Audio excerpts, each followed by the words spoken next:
So the Israeli regime is continuing to attack Lebanon. They've been attacking Lebanon nonstop, killing tons of people, women, children, grandmas, a bunch of civilians, of course. But don't worry, guys. All they have to do is say they're defending themselves, and everybody just accepts it. For those of you wondering why this is happening, it is because the Israeli regime wants a conflict with Iran. But they don't want to fight it themselves. They can't fight it themselves. So they want to drag the Americans into it. And this has been a long-term plan.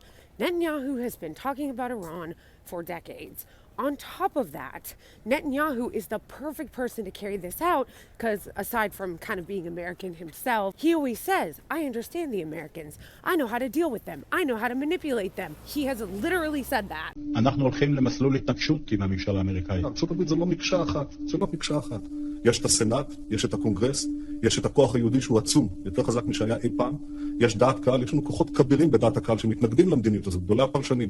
אמריקה לא תכפה עלינו דבר, אם לא... You take out Saddam's regime, I guarantee you that it will have enormous positive reverberations on the region. We'd like to see a regime change, at least I would, in Iran, just as I would like to see in Iraq. The question now is a practical question. What is the best place to proceed? It's not a question of whether Iraq's regime should be taken out, but when should it be taken out? It's not a question of whether you'd like to see a regime change in Iran. Anyway, how did his predictions about all the great things that would happen if we invaded Iraq go? And this exact plan has been in motion for quite some time. It is the reason why the Trump administration pulled out of the Iran deal the second he got into office. Because that was one of the promises he made to his Zionist donors, was that the Iran deal, which was working to stop them from obtaining nuclear weapons, it had to be destroyed, you see? Because in order to start a war with Iran, we couldn't have that deal in place. No. That was day one. They wanted to make sure that the Obama administration's JCPOA was destroyed. And if you ever talk to a right-winger or a liberal Zionist, they can never tell you why it was good that it was destroyed. Never. They'll be like, oh, it was a bad deal. Why? Inspections were working. Or you'll often hear the lie that people like Ben Shapiro tell about it where they'll go, we just gave Iran bags of cash. When, that's not even what happened. What happened was the United States agreed to unfreeze assets and money that was already Iran's. We were just holding it. A practice of financial terrorism that we do to countries all the time, and then we blame it on them when they're broke. Like we do it to Venezuela. And then Venezuela doesn't have any money because we put sanctions on them, and they go, see, socialism. Anyway, the point is, this has been a plan of theirs for a while. This is not a new plan. They have wanted to create greater Israel for quite some time, which includes, and Netanyahu himself has shown maps like this, not only all of Palestine. No.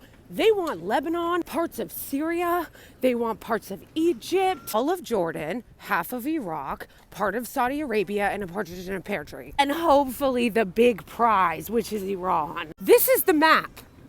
This is greater Israel. And wouldn't you know, now it's being reported that there's going to be American troops sent to Lebanon. You got that? So if you're in the military, just know, or if you're a family member of a military person, just know, they want to send your son or daughter to go die on behalf of the Israeli regime so that they can steal more land and kill more Lebanese people and Palestinians. And if you happen to live, don't expect any kind of healthcare or help when you get home. Why don't you just ask a veteran how they've been treated? Most of you probably don't even know that the Republicans in Congress fought tooth and nail to try to stop the passage of the PACT Act, which was a bill that would give veterans the care that they needed after being exposed to toxic burn pits during war. The only reason why it ended up getting passed was because Jon Stewart went on a media tour shaming all of them. It's scary how much we don't learn fucking lessons in this country, okay? How come everyone has the memory of a goldfish? 9/11 was not that long ago.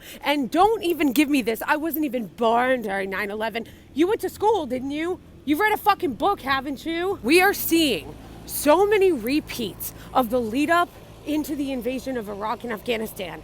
We are seeing it now. And you shouldn't be listening to anything mainstream media has to say. They are such unmitigated liars and propagandists on behalf of American imperialism and Zionism. And of course, they all work for weapons manufacturers. So what incentive do you think they have to tell you the truth? I told you guys at the very beginning of this that the goal of the Israeli regime was to start a war with Iran and bring America into it. It's happening now.